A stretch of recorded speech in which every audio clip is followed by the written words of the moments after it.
Welcome to the Web3 Writers Hour, the place where blockchain and writing intersect with writers and readers. The Web3 Writers Hour is brought to you by Vagabond Magazine and published on Apple Podcasts through the Substack app. You can find all the episodes on Apple Podcasts or at vagabond, vagobond.substack.com. Our theme music is composed by the amazingly talented Paolo Argento and brought to us courtesy of Pixabay. You can find the link in the show notes. GM, this is the Web3 Writers Hour. I am CD Demiscio. Hopefully you can all hear me. Hopefully our recording software is working correctly. If not, we can trust the technology from X.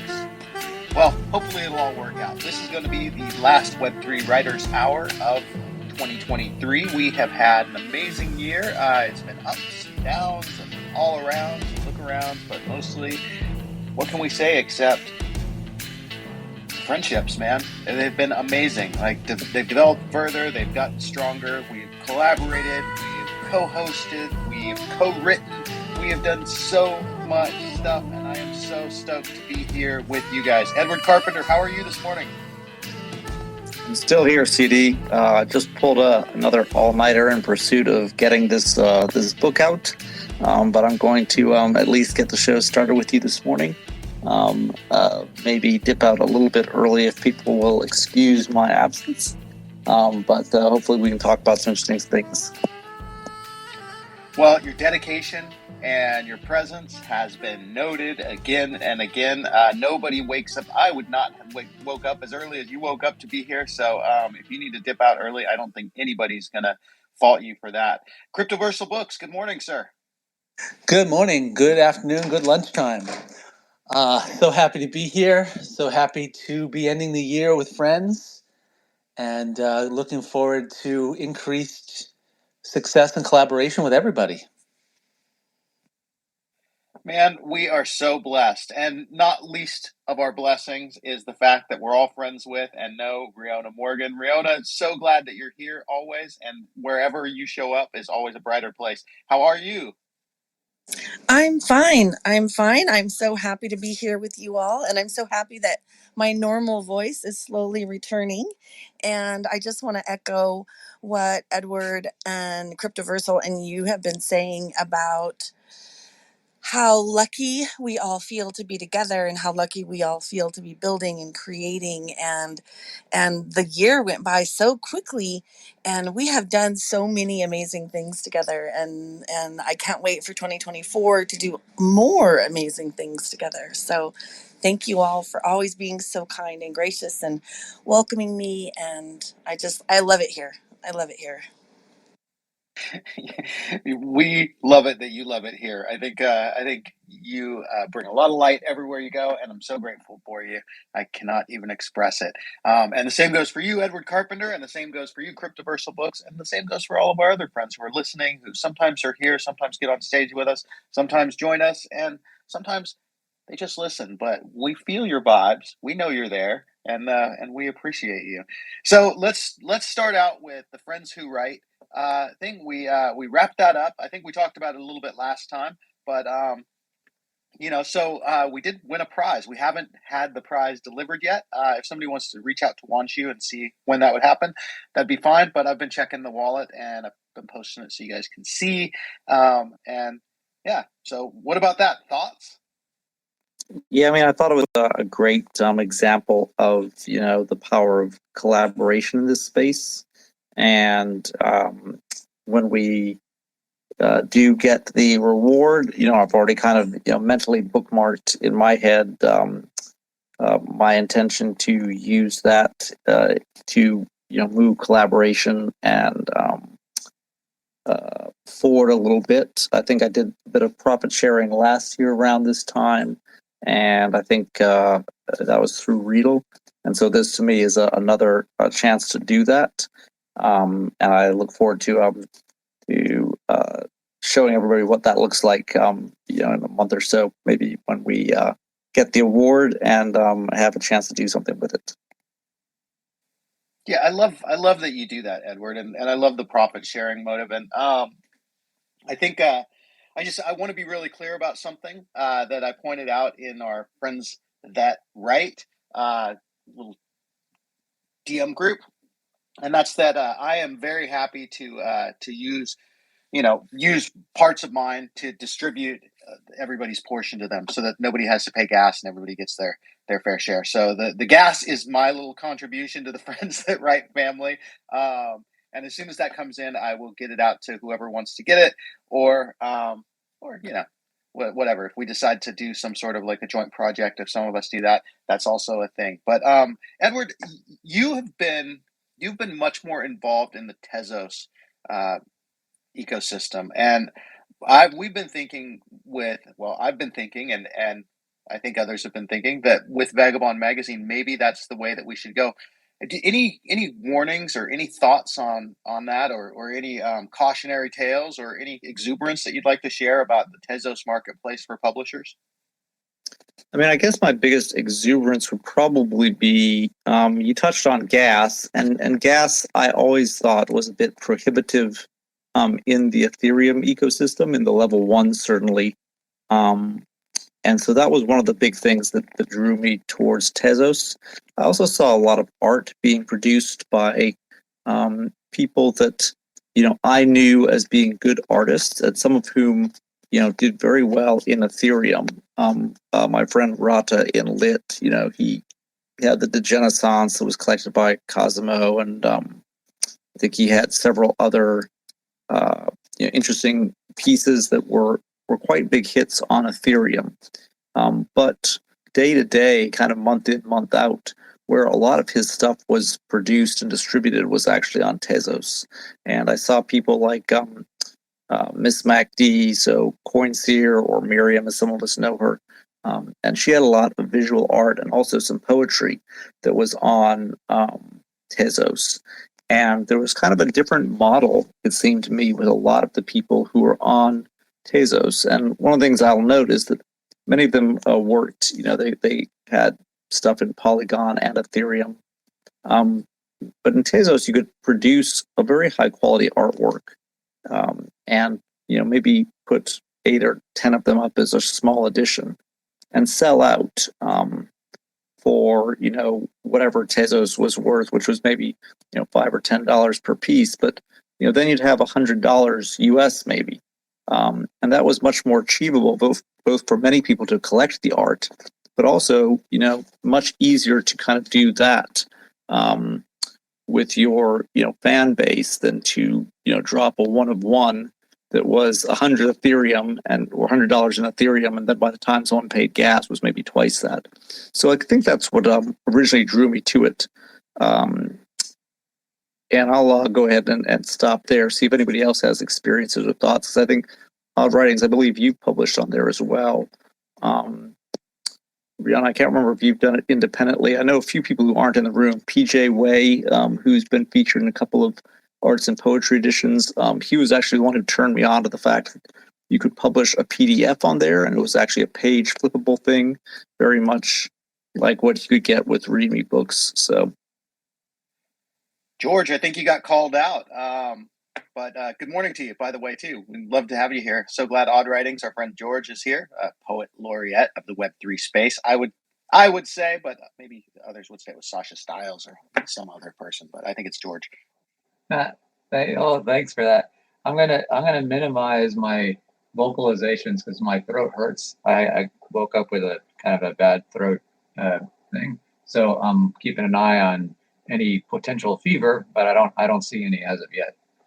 But yeah, I did publish quite a few things on Tezos. They have a very strong artist community, and I mean a lot of the blockchains are good. That minimize gas. Tezos simply has sort of got a head start, it seems, with supportive artists, as opposed to people more interested in buying and selling for monetary gain. I don't have data to back that up, but that's the impression I get. So it's a good system to use.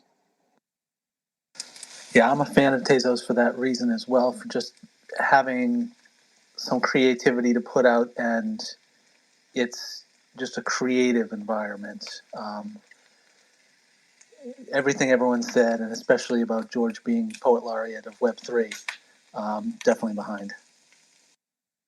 There are lots and lots of poets, you guys. You got to give more credit to other people than just me. I know you're being silly and fun, but but thank you for that, anyways.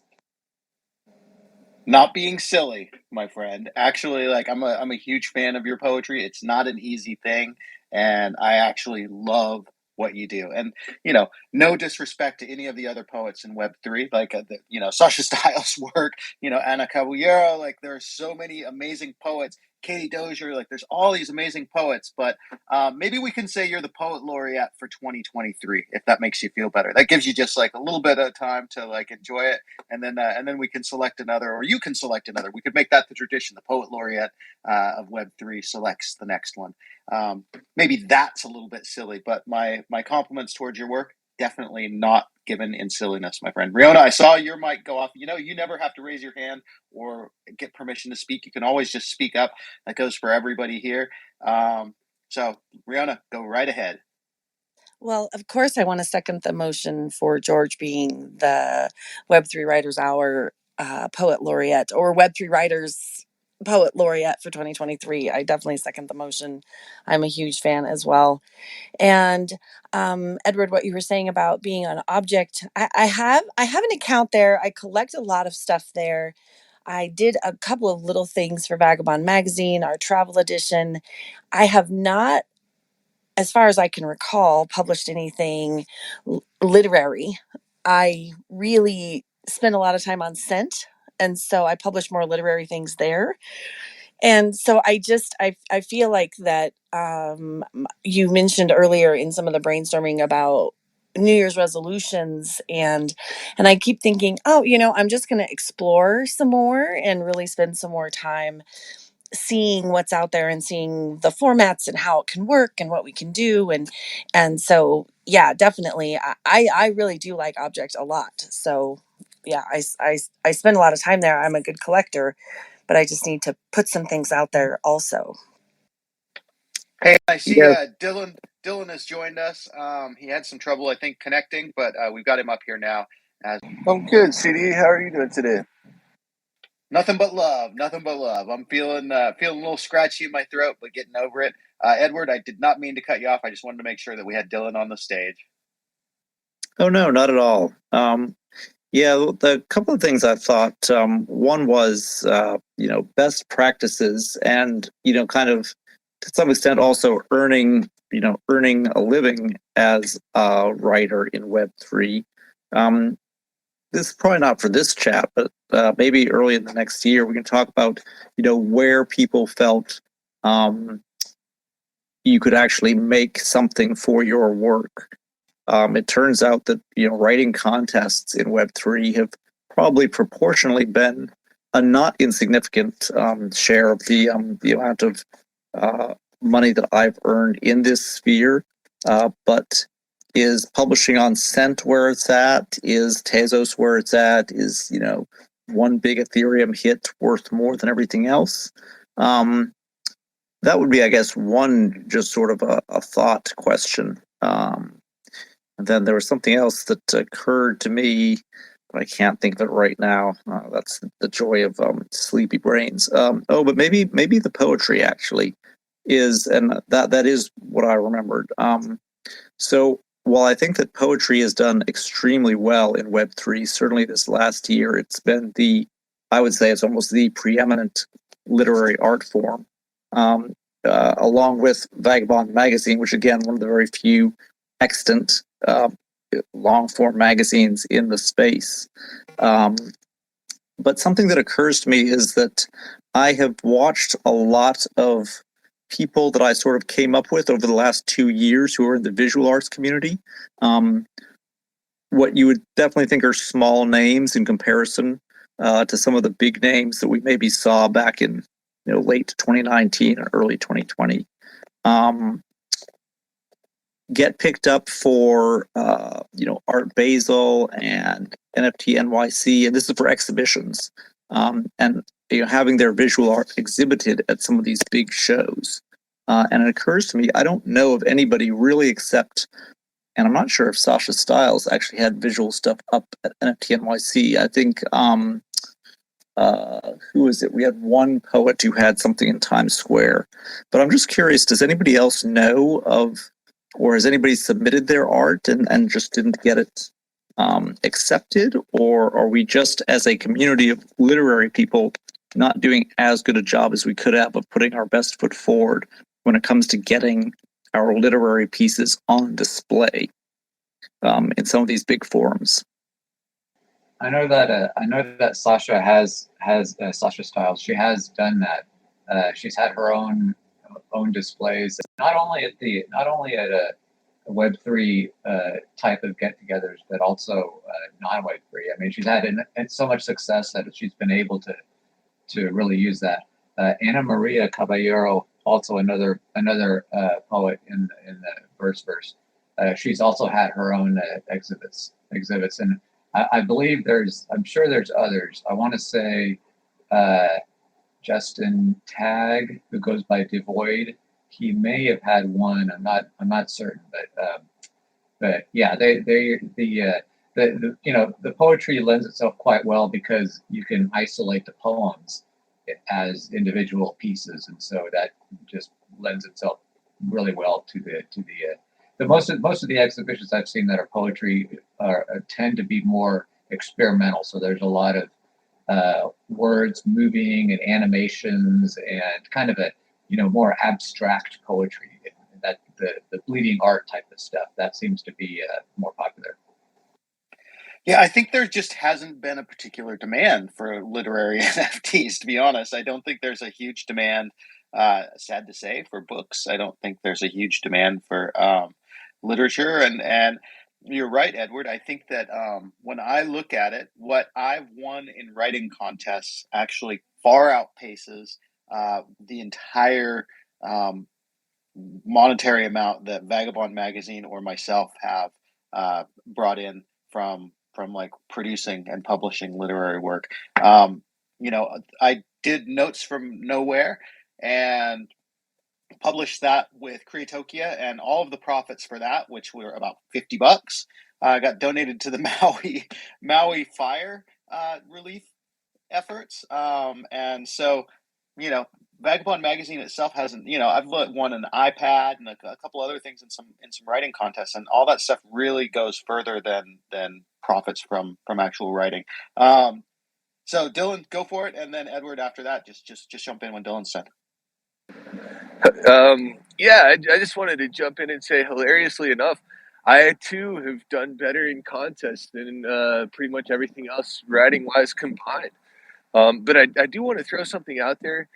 NFTs in general are not yet really conceived of as bearer bonds for arbitrary data.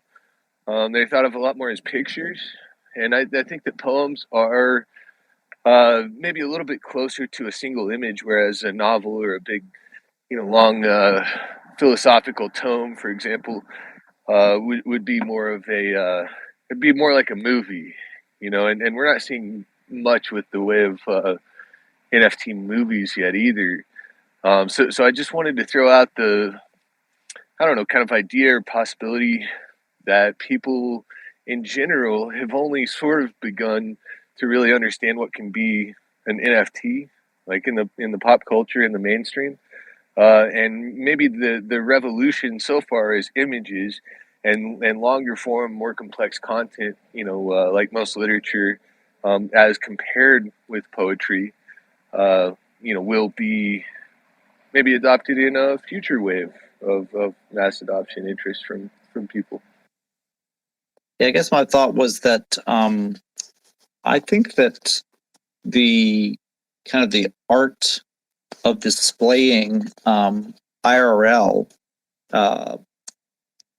some of these works, to me, if you had a touch screen, that would lead itself exceptionally well to paging through an issue of Vagabond magazine that was formatted as in a page flipping format, or the Time magazine that was done, I think, had Vitalik on the cover. or anything that was formatted that way, which is now that excludes a lot of media. I guess think of the book by Neil Strauss, so Survival Apocalypse would also work that way. So that's one thing, and you would have to, do a little bit of work with the whoever was putting on the event to make sure that your artwork was displayed on a touch screen, and it would need something to kind of cue the viewer to actually flip the first page.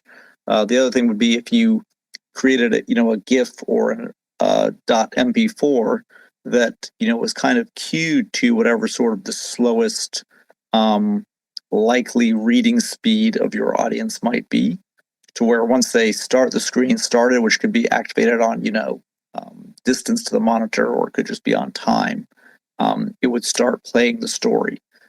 It would lend itself well to things that had a an audio track, so something that was either an MP4 or that had the backing of the audiobook.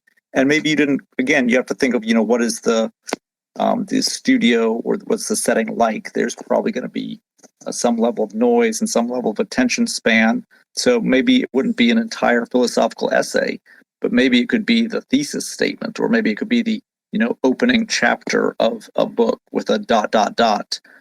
If your curiosity is piqued, capture this QR code for later. Or even the opening bit of a short story, or the opening bit of a very long verse, like a Norse saga length poem. So I think that there is a lot of room for that. I just don't think that we've necessarily, it's a little harder to set that up, I think, than just to send a GIF or an MP4 or a image file that kind of stands visually by itself, and the organizer doesn't have to do too much or think too hard. Edward, all of that is so on point. And I think about it, and I think like one of the things about Sasha Stiles' work is Sasha Stiles' work tends to be audio visual.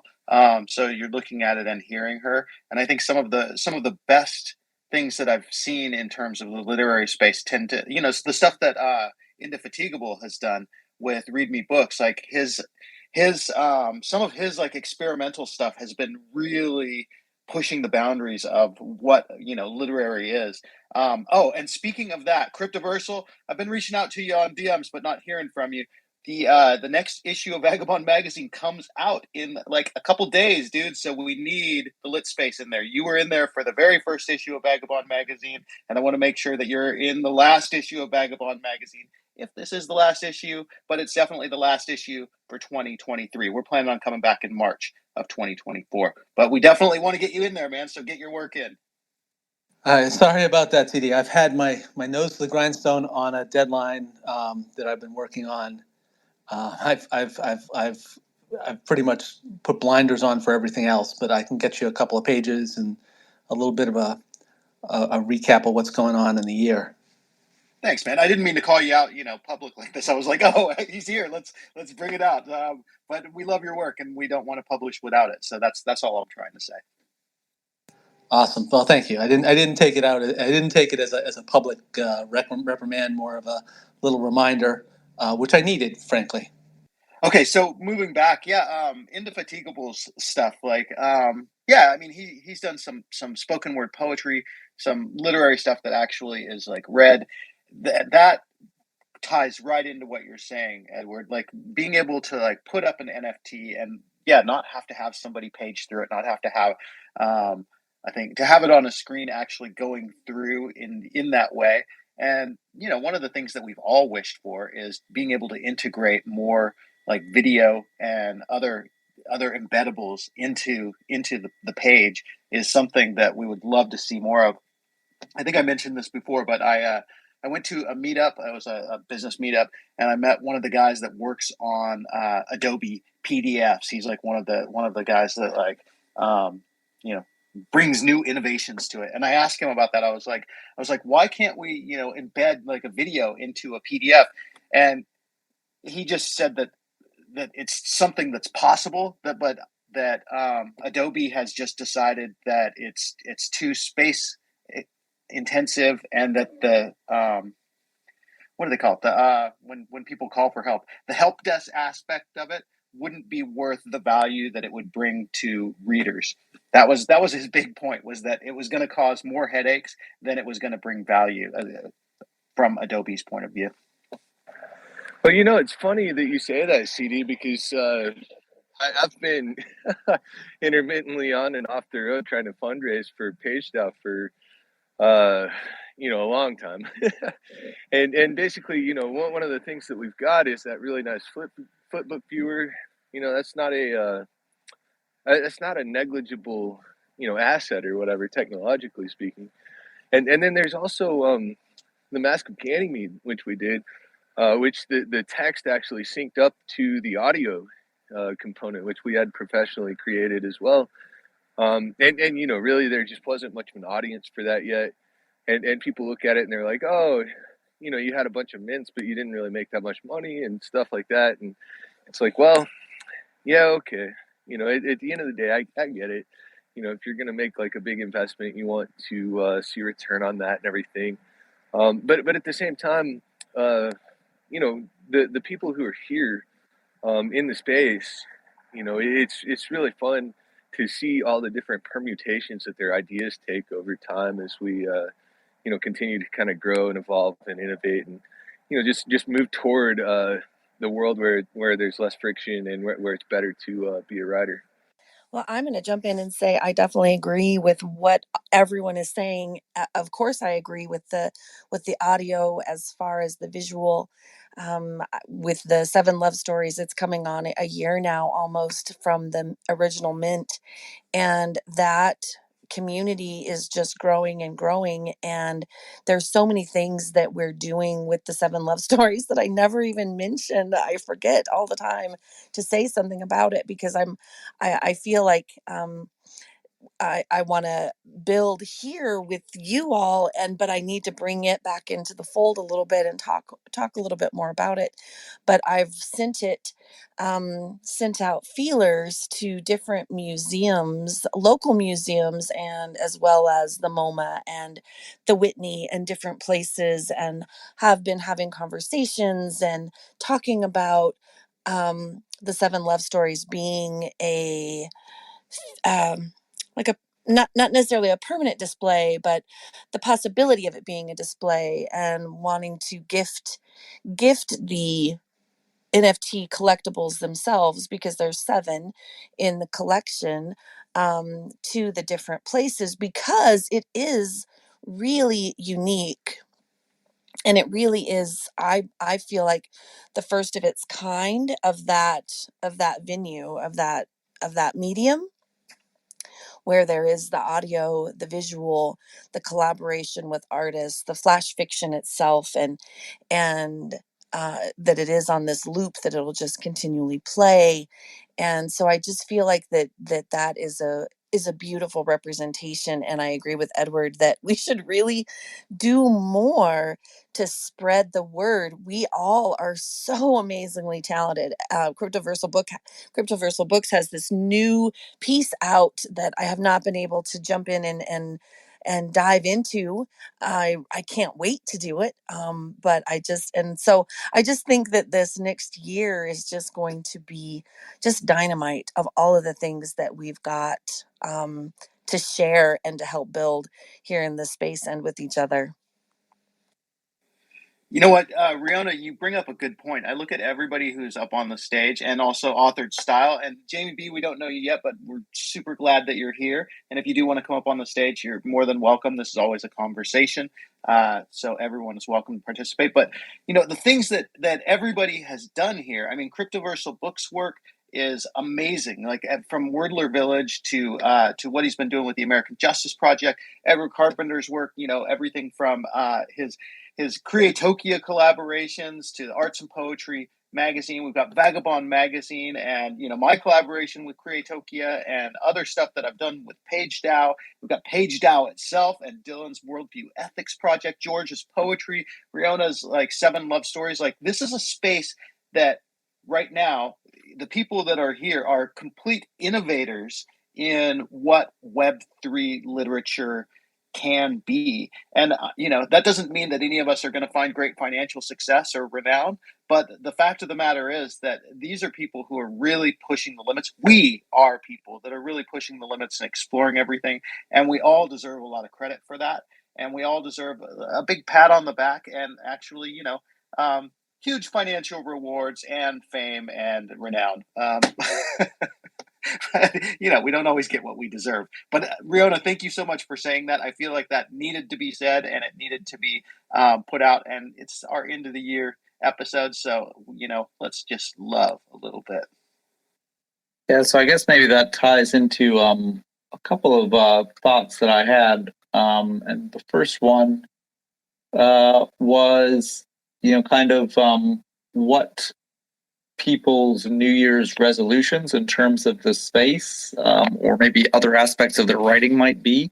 And then the other thing, two other questions I had was whether anybody was involved in the timepieces Shop the Space initiative. Had anybody put work into that? If you had, could you tell us a little bit more about it?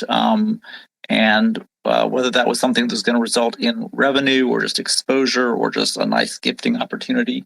And then the third thing was maybe T2. Is that something that we would want to maybe create our own territory in or become part of one of the existing territories? What do we think of that as a space for writers? I thought it was a pretty clean, basically I consider it to be like medium for Web3, although I'm not sure I see quite yet what their profit model is or what their value proposition is for the readers.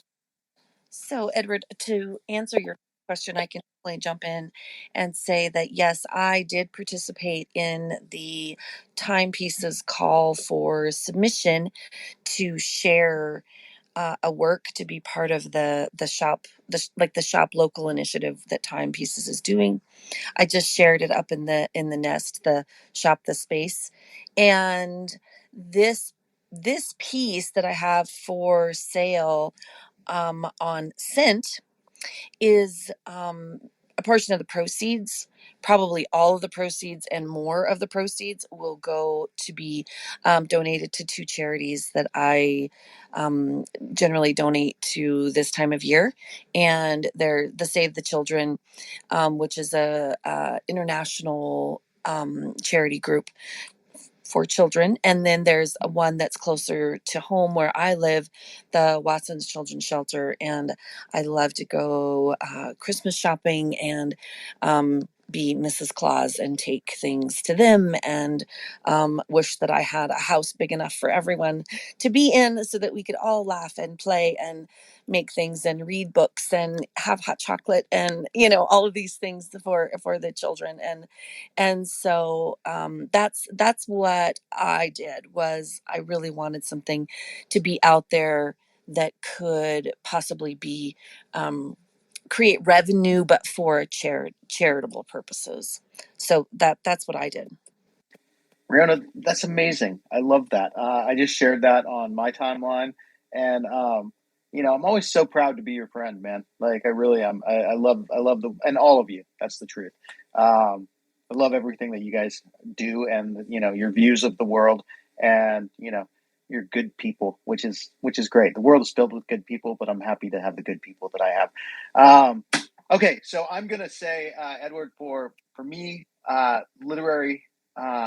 New Year's resolutions or Web3 New Year's resolutions, I'm going to take a big step back from Web3. I think, we're going to be publishing Vagabond Magazine quarterly as opposed to 9 times a year. I am very much thinking that the crypto and the NFT space, I want to, disengage from it quite a bit.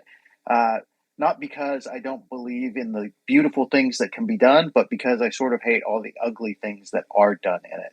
The scams, the rug pulls, the constant crying for attention.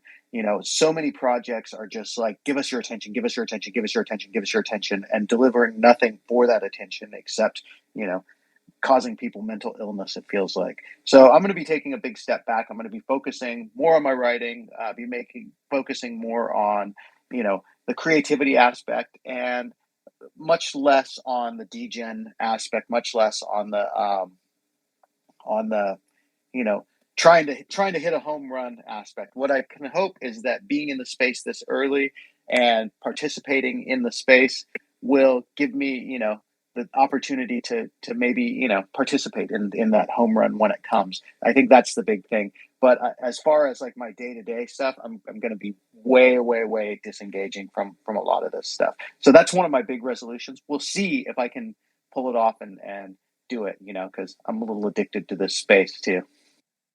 Yeah, I think I'm actually perhaps the opposite in that I'm hoping to do a little bit more with Web3 and writing. This IRL publishing contract is just really eaten just a huge amount of time. But I understand that it's probably going to continue doing more of the same as we get into the actual pre-publication and then the marketing and all those things.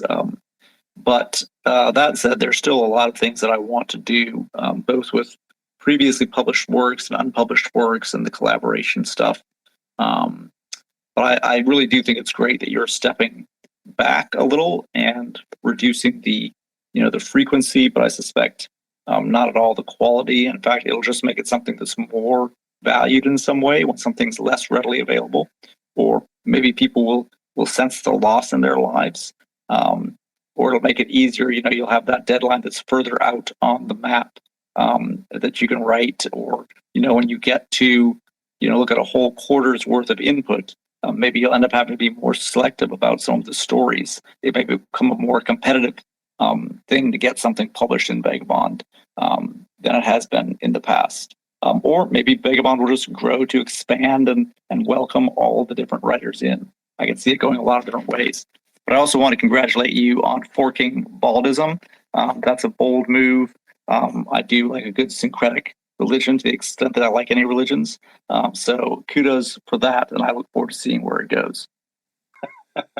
I wasn't going to bring it up myself, Edward. I wasn't going to bring it up, but forking Baldism feels like the right move. And if you guys are interested, you'll be able to see the full fork of what Baldism, the second branch, I guess, on December 27th, which it will be when it launches.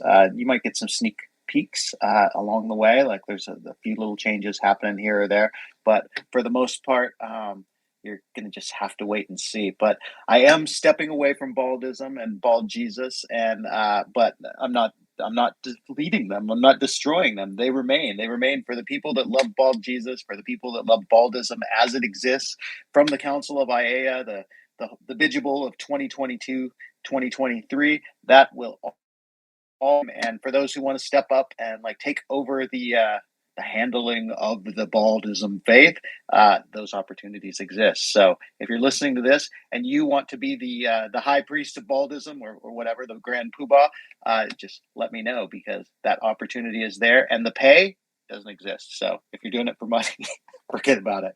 But maybe you can find a way to do it. So anyway, that's all I'll say about that. But thank you for bringing it up, Edward. I really wasn't going to mention it today, but I appreciate your congratulations on it, and I feel like this is going in a very, very good direction. So again, appreciation. But let's hear some other people's resolutions. I'll go. I resolved to step back up. I had kind of stepped back a little bit earlier this year. Just the trouble with the markets and everything kind of forced my hand there. And so I've been a lot less Web3 sort of oriented for maybe 6 or 8 months going back.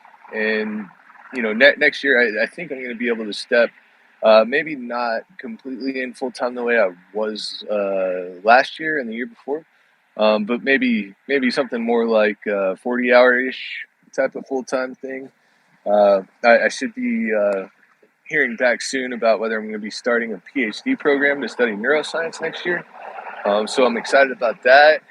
We've got the page token PR that went live on Osmosis yesterday, and so we're going to be getting the initial liquidity pool set up there so that people can low cost trade page tokens. And really it'll just get us a big friction-free environment on which to build in the cosmos coming up. So if you're listening to this and you don't have a Kepler wallet, that's one thing you can do today to get ready for the year 2024 in Page, which is going to be my big focus.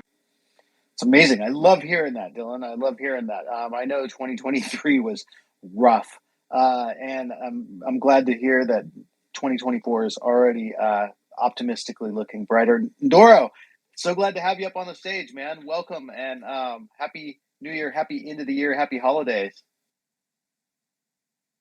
Hey man, hey everyone. Thanks for having me. It's always cool to hang out with you guys. Okay, who's next? Cryptoversal, let's hear from you. Riona, Odd Writing. All right, yeah.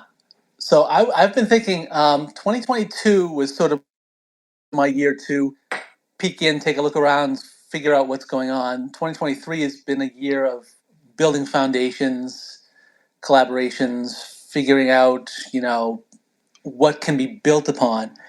I like to think that 2024 will be a year of actually putting up some scaffolding, putting things onto the foundation, reaching out across the Web3, Web2 divide, and just expanding exponentially on things, and hopefully in all the collaborations with PageDAO and with Vagabond Magazine and Baldism and everything else we have going, just everything can be uplifted and built upon. The early foundations, the early days are behind us, and it's given us experience, and it's given us a foot in a foot in the door, and credibility in the space. And then the question is, what do we do? What do we do with that? So that's 2024 for me. I'm going to echo that exactly. I really sort of, I feel like I traveled a similar trajectory to Cryptoversal. 2022 was really, what is going on and how does this work and what can I do? And then 2023 was really a build, a create, a dream, figure out what we could do. And then 2024, we just gonna zoom. There's so many amazing experiences to be had, and I love being part of Vagabond Magazine, and I really feel like that the transitions and the evolutions that it is making is really going to be powerful. And I love being part of Page DAO, and I feel the exact same thing about that it is just going to be a dynamite place, and it's just going to be a lovely place for writers. And then as far as Whitney Morgan Media, the my publishing company, it is I've sort of been kind of dragging my heels a little bit, sort of waiting for 2024 so that I can just press the go button. And there's so many people who've reached out to me who are really interested and really excited about being able to publish traditionally, but then also have the bridge to Web3. And that's so exciting. And I've done a couple of test cases. I have another book coming out in the Celtic Wheel of the Year series, my test case, use case series, where I'm publishing through Whitney Morgan Media and utilizing pieces of Web3 to bridge, to merge, to blend the two. And so it's going so well, and the response is so powerful and so wonderful. I can't wait to other authors who come and are like, I want to do that. I can't wait to be able to help them and show them and share with them how this is all working. And so yeah, that's going to be a huge focus of mine, and pulling just people into Web3, inviting them and saying, look at all the things that you can do, and look how you can build your own career, look how you can build your own future, look how you can build your own voice and be your own champion. And so I can't wait.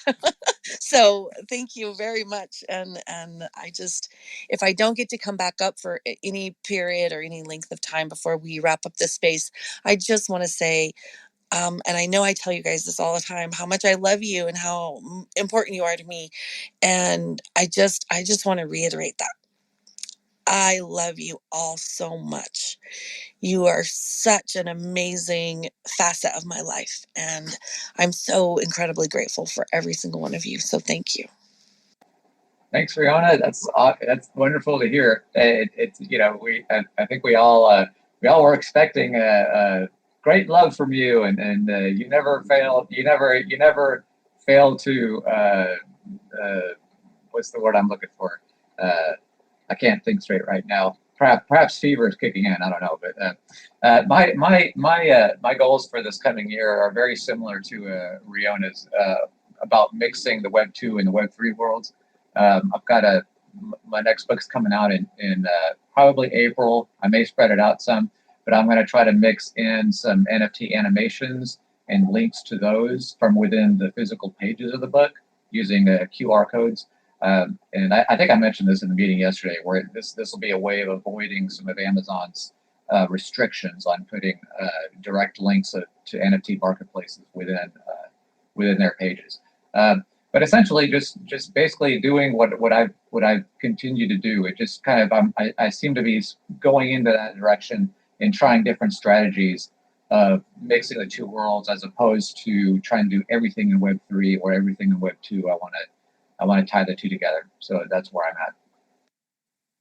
Well, I'm pretty happy to hear all that. Touched and loving it, and I'm happy that I'm the only one taking a step back. And it's funny, I think about it, and it's like I don't even think of Scent as being Web3, so I'll still be using Scent, and I'll still be here doing spaces and everything else. So me taking a step back probably is a lot of the stuff that you guys don't see. A lot of the stuff that you do see, I'll probably still be present for. But we got about 10 minutes left. I wonder, maybe we can, everybody just pull up something short that you've written, anything short that you've written, and you can share that as a part of our reader writer Web3 thing. I'm going to read you the first couple stanzas of the Bible. That's the Baldism Holy Bible, just because it still cracks me up. I still love it. So I'm going to read this in a dramatic voice, and it won't be long. It'll be less than 20, 30 seconds or something. In the beginning there was nothing, no light, no matter, no hair. The universe was bald, and from nothing came something, and from something came something else, until there were all kinds of things. In the same way, there was no blockchain. Then there was Bitcoin. Then there were meme coins, and then there were all kinds of other coins and tokens and NFTs, and from nothing came something. Then came something else. The past is a chain that binds the reality of the present and leads to an uncertain future. No one knows who Satoshi Nakamoto is. No one knows who or what the universe is. We know that Satoshi Nakamoto existed in some form because there is Bitcoin and a universe of blockchain. We know that the universe exists in some form because there and everything in it. The universe is, blockchain is. The universe is a blockchain. The universe is a cryptographer. And that concludes my dramatic reading of the first opening Genesis block of the Holy Bible. Whoever's next, go ahead and just throw your mic open. I guess maybe I'll jump on and be next. I'm still looking for the thing that I'm going to read. It's a short story that was written back in 2020. It's a really short story. I think it's maybe one paragraph or maybe like 3 paragraphs long, and it was published in Bring Back Satire, which was the first book that I ever published to the Ethereum blockchain all the way back in January 2021, and we used cargo for that. So that's kind of some ancient history. Let's see. I'm still looking for it. If somebody else is ready, then yeah, Dylan. While you're looking for that, what I can do is there's normally the palindrome poems are too, they're kind of too long, but I do have 2 shorter ones. They're the only 2 word unit palindrome poems I've written that are also sonnets, and so I'm gonna read one, which is called AI Agaya. In other words, the letters AI and then AGAIA. So, the title itself is a unit letter palindrome, but that's just kind of just to be goofy. But so anyways, I guess I'll read this. Some of you may have already seen it. Knowledge, all of body, college, city of dreaming spires. Traveled chest shoddy, age of discovery seeming. Tires tread, board above. Stage reaches decks below. Flow waters, locks, love. Love locks, waters flow below decks, reaching stage above board. Tread tires, seeming discovery of age. Shoddy chest, traveled, spires, dreaming of city college, body of all knowledge. And I know that sounds kind of weird because there's a lot of like convoluted phrases and things. The city college is basically a British term meaning the place where they used to hang people. I think it was Tyburn Tree or whatever. They'd say you go to city college, and so there's a reference here to dying, and there's a reference to having knowledge at the beginning. So as you're growing up, you kind of have education, and then by the end of it, you end up dying. And so there's kind of a logic to it, but it's very convoluted, right? In order to make all the goofiness work, but the good thing is that it's short enough that I can just read it. so that's it. So leave time for someone else now. All right. Well, that was fantastic.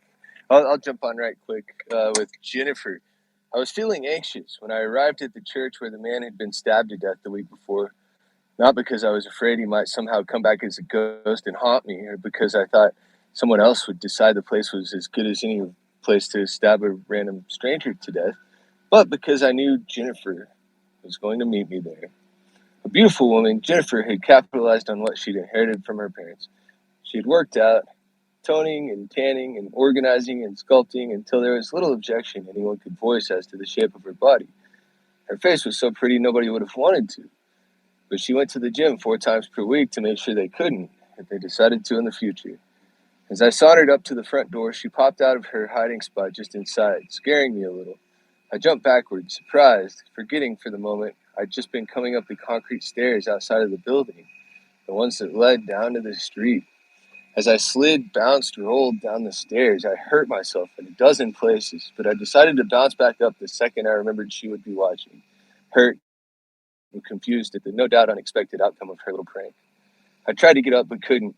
I just lay there, a pool of blood forming around me as Jennifer shrieked for help and shouted my name at me. She wanted me to get up, to have fun with her. To Jennifer, the only thing that really mattered was fun. Accidents had happened before, like her DWI or her syphilis infection or her accidental vote for Donald Trump.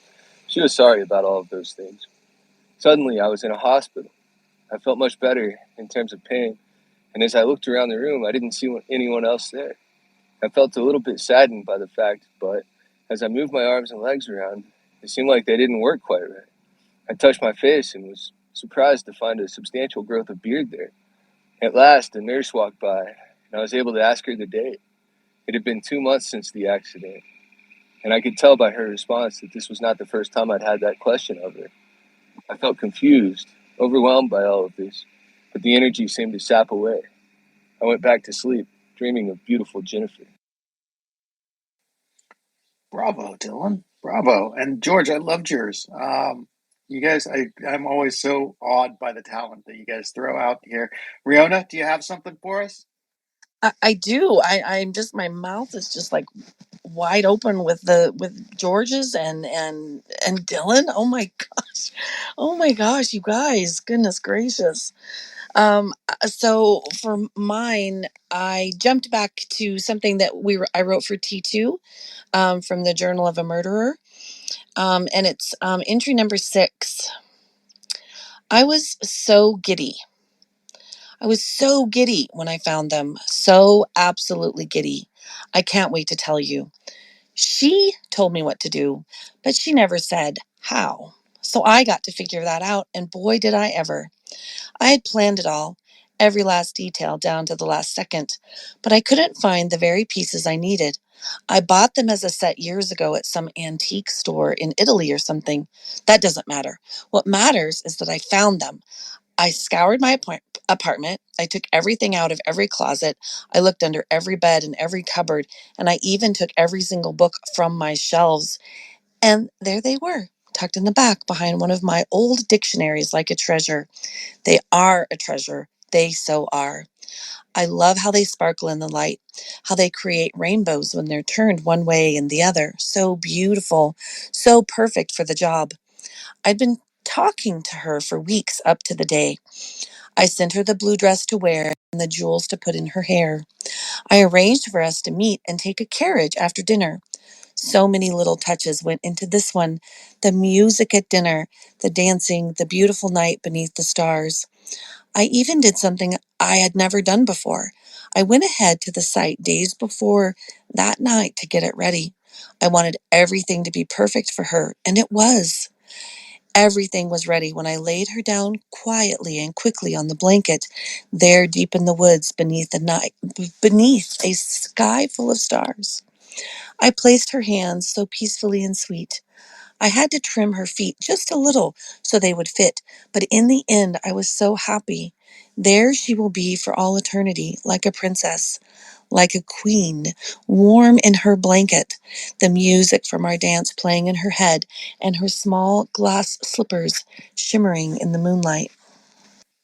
Bravo. Oh, I want to snap. Edward, we got you back. Do you have something that you'd like to share with us to close us out? Yes, can you hear me okay? Yeah, we got you. Okay, I'll just do, I think the last 2 minutes I can probably do this very, very short story. I crouched there on the rooftop, staring at him while the rain spat down, as it did almost constantly in this city, on this planet. The man lay just there, propped up against a weathered plinth, staring back at me in shock and confusion. I was seized with a sudden ennui and urge to try to explain what I'd just done, what my body was doing. I spoke. I've seen things you people wouldn't believe. Recalling my odyssey, a mere 4 years, yet packed with such visions, such violence, such love and loss and yearning for more. As I spoke, I knew that my current journey, that road ahead, did not involve a return. Attack ships on fire off the shoulder of Orion. My words came slowly, but my mind was spinning fast, remembering everything. Falling away into the O-berth, the OEF cruiser coming into view, moving into firing range. Impact. Weightlessness, cold. Lying on an examination table, an orderly staring down at me like I was some kind of an alien. Smiling up in an attempt to set them at ease. Sometimes it worked. I watched C-beams glitter in the dark near the Tannhauser gate. I traced the vision of the lances with the organ of my inner eye and the rib of memory, as in the corner of my mind the counter ticked down, 46 seconds remaining. Another lost ship, another lost battle.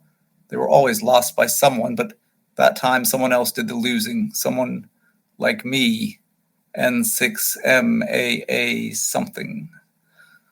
All those moments will be lost in time. 25 seconds, loss inevitable, time a constant, and each of our lives a wave, growing, cresting, breaking. Waves can be like that, then the moment passes, liquid melts into more liquid, and time, as if it never happened, our fragile bodies and minds return to the stuff of which we were made. These were the questions that I need more time to parse. These were the moments that will be lost in time, like tears in the rain. 17 seconds. The night sky fell in wet drops of black, blue, and gray, mixed with the flickering neon advertisement for some media storage products. Time to die. I heard, as if from a great distance, the rumble of thunder. My soul took flight. Edward, I've read it. Having you read it is so much better. It was amazing. Well, I think you'll like what I do with it in the next year. There's a project in work that will take this to another level, I hope. I can't wait to see what everybody produces in the next year, all the things that happen. For now, let's just say happy holidays to everybody, no matter what holidays you're celebrating at the end of December 2023. We hope they're happy, joyous, filled with love. And speaking of love, we have a tradition here at the Web3 Writers Hour. At the end of the show, everybody opens up their mic and we say the word aloha, which means hello, goodbye, but most importantly, it means love, and we all breathe the same air. So at the count of three, let's all open up our mics and close out 2023 with a big aloha. 1, 2, 3. Aloha. Aloha.